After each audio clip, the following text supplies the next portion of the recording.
ನೀವ್ಯಾಕೆ ಸಾರಿ ಕೇಳ್ತೀರಾ? ಇದರಲ್ಲಿ ನಂದು ತಪ್ಪಿದೆ. ಅಂದ ಹಾಗೆ ನಾನಿವಲ್ಲ ಎಲ್ಲೋ ನೋಡ್ದಾಗಿದೆಯಲ್ಲ. ನೀವು ನನ್ನ ನೋಡಿದ್ರ? ಎಲ್ಲಿ ನೋಡಿದಾರ ಮೇಡಮ್? ಅವತ್ತು ಕಾಲೇಜ್ ಫಂಕ್ಷನ್ ಅಲ್ಲಿ ಹಾಡಿದ್ದು ನೀವೇ ತಾನೇ? ನಿಮ್ಮ ಕಾಲೇಜ್ ಫಂಕ್ಷನ್ ಹಾಡಿದ್ದು ನಾನು. ಆಹಾ, ನಿಮ್ಗೆ ಇಷ್ಟನಾ? ಇಷ್ಟನಾ? ತುಂಬಾ ಅಂದ್ರೆ ತುಂಬಾನೇ ಇಷ್ಟ.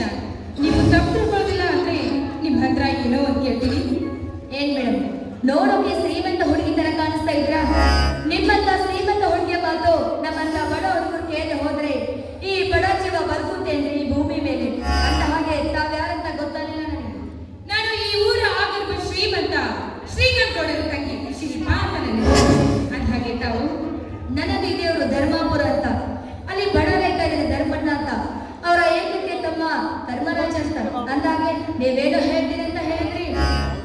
ಏನಿಲ್ಲ, ಅದು ಅದು ಅದು ಅದು ಕಾಲೇಜ್ನಲ್ಲಿ ನಿಮ್ಮನ್ನು ನೋಡ್ದಾಗಿನಿಂದ ನಿಮ್ಮ ಕಣ್ಣೋಟಕ್ಕೆ ನಿಮ್ಮ ಮೈ ಮಾಟಕ್ಕೆ ನೀನು ನನ್ನ ಮನಸ್ಸು ಹೊತ್ತು ಹೋಗ್ಬಿಟ್ಟಿದ್ದೀರಿ.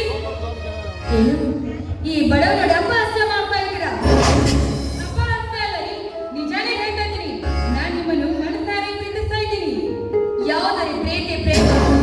ನಮ್ಮಂತ ಬಡವಳಿಗೆ ನೋಡೋದು, ಪ್ರಪೋಸ್ ಮಾಡೋದು, ನೀವು ನನ್ನ ಜೀವ ನೀವೇ ಭಾವ ಅಂತ ಹೇಳಿ ಮನೇಲಿ ಹೋಗ್ತಾ ಇಲ್ಲ ಅಂತ ಶ್ರೀಮಂತ ಹುಡುಗನ ಮದುವೆ ಆಗೋದು. ನಮ್ಮಂತ ಹುಡುಗರು ಪ್ರೀತಿಯಲ್ಲಿ ಬದುಕೋಕಾಗದೆ ಸಾಯೋಕಾಗದೆ ಸರ ಬಾಟ್ಲಿ ಹಿಡಿದು ದೇವದಾಸಾಗಿ ಅಕ್ಷರಗ ಮಲ್ಕೊಂಡಾಗ ಒಂದಿನ ಗಂಡನ ಕೈ ಹಿಡ್ಕೊಂಡು ಬರ್ತೀರಾ? ನಿಮ್ಮ ಗಂಡ ಕೇಳ್ತಾನೆ, ಯಾರೇ ಇವ್ರು ಕುಡುಕ ಅಂತ. ಏನ್ ಹೇಳ್ತೀರಾ ಗೊತ್ತಾ ಮೇಡಮ್? ಇವನು ಕುಡುಕ ಅಲ್ರಿ, ಈ ಊರಲ್ಲಿ ನಿಯತ್ತಾಗಿ ಭಿಕ್ಷೆ ಬೇಡ ಭಿಕ್ಷುಕ ಅಂತ. Stop it. ಹೆಣ್ಣಿನ ಬಗ್ಗೆ ಈ ರೀತಿ ಕೇವಲವಾಗಿ ಮಾತನಾಡಬೇಡಿ ನೀವು. ನಾನು ನೀವು ತಿಳಿದುಕೊಂಡಿರುವಂತ ಹೇಳೋ ನಾನಲ್ಲ. ಏನೋ ಕೆಲವೊಂದಿಷ್ಟು ಜನ ಹೆಣ್ಣು ಮಕ್ಕಳು ಇರ್ತಾರೆ ಅಂದ್ರೆ ಮಾತ್ರಕ್ಕೆ ಪ್ರತಿಯೊಂದು ಹೆಣ್ಣು ಮಕ್ಕಳ ಬಗ್ಗೆ ಈ ರೀತಿ ಕೆಟ್ಟದಾಗಿ ಮಾತನಾಡಬೇಡಿ ನೀವು. ನೋಡಿ, ನಾನು ನಿಮ್ಮನ್ನು ಮನಸಾರೆ ಪ್ರೀತಿಸ್ತಾ ಇದ್ದೀನಿ. ಮದುವೆ ಅಂತಾದ್ರೆ ಅದು ನಿಮ್ಮನೆ. ದೂರದ ಬೆಟ್ಟ ನೋಡೋಕೆ ಮಾತ್ರ ಸುಂದರವಾಗಿರುತ್ತೆ, ಆದ್ರೆ ಅದ್ರ ಹತ್ರ ಹೋದಾಗೆ ಗೊತ್ತಾಗುತ್ತೆ ಕಲ್ಲು ಮುಳ್ಳು ಆಡಂಬರವಿರುತ್ತೆ ಅಂತ. ಈ ಪ್ರೀತಿನೂ ಹಾಗೆ ಮೊದಲು ಮೊದಲ ಚೆನ್ನಾಗಿ ಇರುತ್ತೆ. ಮದುವೆ ಆದ್ಮೇಲೆ ಕಣ್ಣಿನಲ್ಲೇ ಕೈ ತೊಳೆಬೇಕಾಗುತ್ತೆ. ನಮ್ಮಣ್ಣ ಒಬ್ಬ ಬಡವನಾಗಿದ್ರು ಕೂಡ ಡಾಕ್ಟರ್ ಮಾಡ್ಬೇಕಂತ ತುಂಬಾ ಕನಸು ಕಟ್ಟಿದ್ದಾನೆ. ನಮ್ಮಂತ ಹುಡುಗರಿಗೆ ಎದಕ್ಕೂ ಬೇಕಿದೆ ಈ ಪ್ರೀತಿ ಪ್ರೇಮ. ಗುಡ್ ಬೈ, ನಾನಿನ್ನು ಬರ್ತೀನಿ. ಹಲೋ ಮಿಸ್ಟರ್, ಈ ಶಿಲ್ಪ ಆಗರ್ಭ ಶ್ರೀಮಂತನ ತಂಗಿ ಒಂದು ಸಾರಿ ಮನಸ್ಸು ಮಾಡಿದ್ರೆ ಮುಗಿದೋಯ್ತು. ವಸ್ತು ಆದ್ರೂ ಸರಿ, ವ್ಯಕ್ತಿ ಆದ್ರೂ ಸರಿ, ಮಾಡದೇ ತೀರ್ತೀನಿ. ನೋಡಿ, ನಾನು ನಿಮ್ಮನ್ನು ಮನಸಾರೆ ಪ್ರೀತಿಸ್ತಾ ಇದ್ದೀನಿ. ನಿಮ್ಮನ್ನೇ ಮದುವೆ ಆಗ್ಬೇಕಂತ ವಿಚಾರ ಸಹ ಮಾಡಿದೆ. ನಾನೀಗ ಕೈ ಚಾಚಿ ನಿಲ್ತೇನೆ. ಕೈ ಹಿಡಿದು ನನಗೆ ಭಾಳ ಕೊಡ್ತಿರೋ ಅಥವಾ ನನ್ನ ಸಾವಿಗೆ ನೀವೇ ಕಾರಣ ಆಗ್ತಿರೋ ಯೋಚನೆ ಮಾಡಿ. ನಾಳೆ ನಾನು ನಿಮ್ಗೆ ಕಾಫಿ ಮಾಡ್ಕೊಡ್ತೀನಿ. ನೀವು ನಮ್ಮ ಮನೆಗೆ ಬಂದು ಕಾಫಿ ಕೊಟ್ಕೊಂಡು ಹೋಗ್ಬೇಕು. ಖಂಡಿತ ನಿಮ್ಮ ಮನೆಗೆ ಬಂದು ನಿಮ್ಮ ಕಾಫಿ ನೋಡ್ಕೊಂಡು ಹೋಗ್ತೀನಿ. ನಾನೇನು ಬರಲ್ಲ. ಬಾಯ್. ಪ್ರೀತಿ ಮಾಡುವವರು ಲೋಕದಲ್ಲಿ ಪುಣ್ಯ ಮಾಡಿದವರು. ಅತ್ತಿಗೆ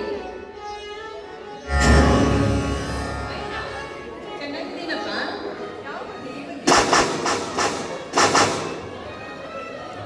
ಏನಂತೆ ಒಳಗಡೆ ಏನ್ ಮಾಡ್ತಾ ಇದ್ದೆ? ಒಳಗಡೆ ಚಪಾತಿ ಹೋಗ್ತಾ ಇದ್ದೀನಿ. ಇಟ್ಟು ತಂದು ಬಂದದ್ಮೇಲೆ ಹಚ್ಬಿಟ್ಟಿಲ್ಲ. ನೀ ಬಂದಿರೋ ಸಂತೋಷದಲ್ಲಿ ಎಲ್ಲ ಮರ್ತ್ಬಿಟ್ಟೆ.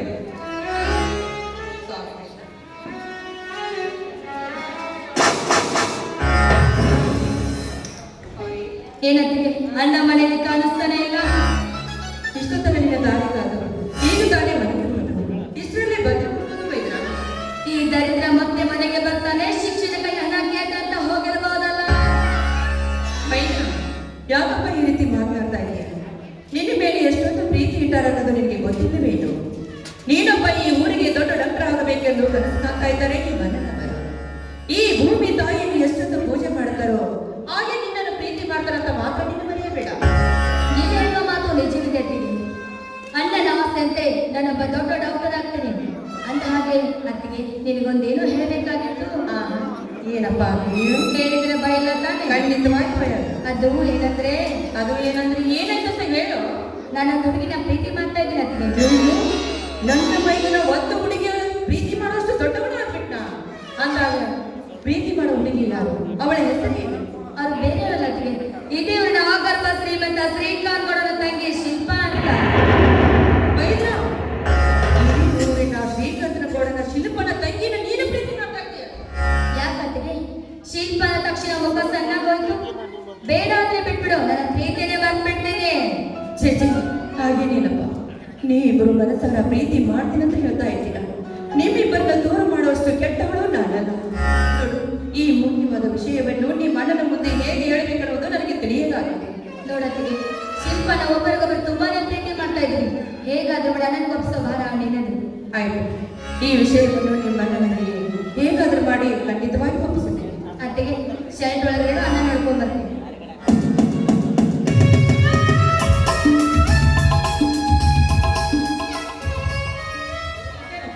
ಊರಿಂದ ಯಾವಾಗ ಬಂದೆ?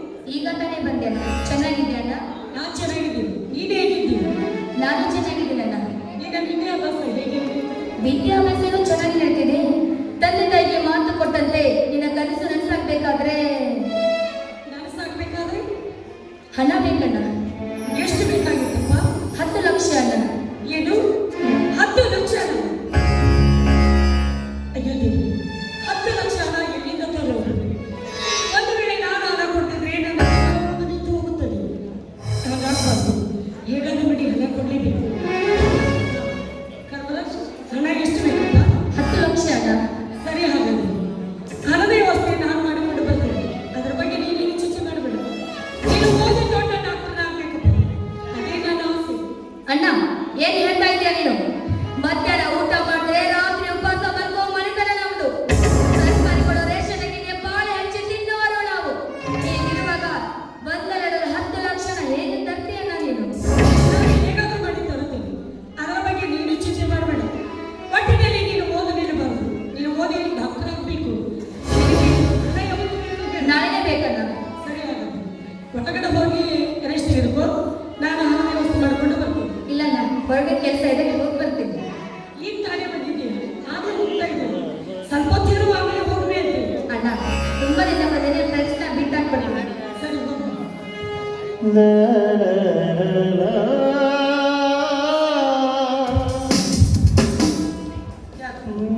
ನಿಮ್ಮ ತಮ್ಮ ಬಂದಿರುವ ಸಂತೋಷದಿಂದ ನವನತೆ ಇರಬೇಕಾದ ನೀವು ಮುಖ ಸಫಲ ಮಾಡಿಕೊಂಡು ನಿಂತಿದ್ರಲ್ಲ, ಯಾಕೆ ಏನಾಯಿತು? ಏನಿಲ್ಲ ಸರ್, ನನ್ನ ಮೈದನ ವಿದ್ಯಾಭ್ಯಾಸಕ್ಕಾಗಿ 10 ಲಕ್ಷ ಹಣ ಬೇಕಂತೆ. ಹಣ ಎಲ್ಲಿ ತರೋದು, ಏನು ಮಾಡೋದು ಅಂತ ಚಿಂತೆ ಆಗ್ಬಿಟ್ಟಿದೆ ನನಗೆ. ನಿಮ್ಮ ತಮ್ಮ ಈ ಊರಿಗೆ ದೊಡ್ಡ ಡಾಕ್ಟರ್ ಆಗಬೇಕೆಂದು ಕನಸು ಕಾಣ್ತಾ ಇದ್ದಾನೆ. ಆ ಕನಸು ನನಸಾಗಬೇಕಾದ್ರೆ 1 ನಿಮಿಷ ನೀಡಿ ಬರ್ತೇನೆ.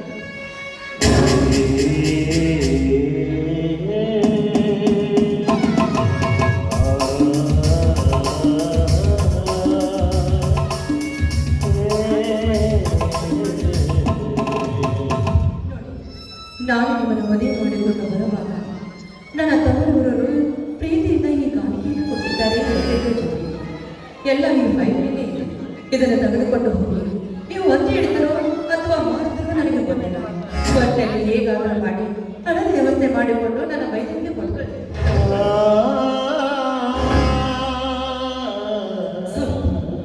ನಿನ್ನ ಮಾತಿಗೆ ಏನು ಉತ್ತರ ಕೊಡಬೇಕು ತಿಳಿತಾನೇ ಇಲ್ಲ. ಈಗಿನ ಕಾಲದಲ್ಲಿ ಮದುವೆ ಆದ 2 ತಿಂಗಳಲ್ಲೇ ಮನೆಯನ್ನು ಬೇರೆ ಮಾಡೋ ಹೆಣ್ಣು ಮಕ್ಕಳಿದ್ದಾರೆ. ಹೀಗಿರುವಾಗ ನನ್ನ ತಮ್ಮನ ವಿದ್ಯಾಭ್ಯಾಸಕ್ಕಾಗಿ ನಿನ್ನ ತವರಿನವರು ಕೊಟ್ಟ ಉಡುಗೊರೆಯನ್ನು ಮಾರುವಂತೆಗೆ ತೆಗೆದಿಲ್ಲ. ನೀನು ನನ್ನ ಹೆಂಡತಿ ಎಲ್ಲ ಕಣೆ, ನನ್ನ ಪಾಲಿನ ದೇವತೆ ಕಣೆ, ದೇವತೆ ನೀನು. ಈಗೆಲ್ಲ ಯಾಕೆ ಮಾತಾಡ್ತಾ ಇದ್ದೀರ? ನಾನು ನಿಮ್ಮ ಹೆಂಡತಿಯಾಗಿ ಈ ಮನೆಗೆ ಬಂದಿರಬೇಕು. ನಿಮ್ಮ ಕಷ್ಟ ಸುಖದಲ್ಲಿ ನನಗೂ ಸಮಪಾಲವಿದೆ. ನೋಡಿ, ನನ್ನನ್ನು ಹೋಗುವುದು ಅಷ್ಟೇ ಸಮ. ಮೊದಲು ಅಳಸದ ಪರವಾಗಿ ಸರಿ, ಈಗಲೇ ಹೋಗಿ ಹಣದ ವ್ಯವಸ್ಥೆ ನಾನು ಮಾಡುತ್ತೇನೆ. ನೀನು ನನ್ನ ತಮ್ಮ ಹೊರಗಡೆ ಹೋಗಿದ್ದಾನೆ. ಅವರಿಗೆ ಒಳಗೆ ಊಟ ಅಲ್ಲಿ ನಿಭಾಯಿಸ್ತಾರೆ. ಬಿಸಿ ಬಿಸಿ ಅಡಿಗೆ ಬಂದು ಊಟ ಮಾಡಿ ಸ್ವಲ್ಪ ತೆಗೆದುಕೊಳ್ತಾರೆ. ಆಯ್ತು, ಆದಷ್ಟು ಬೇಗ ಬರ್ತೀನಿ.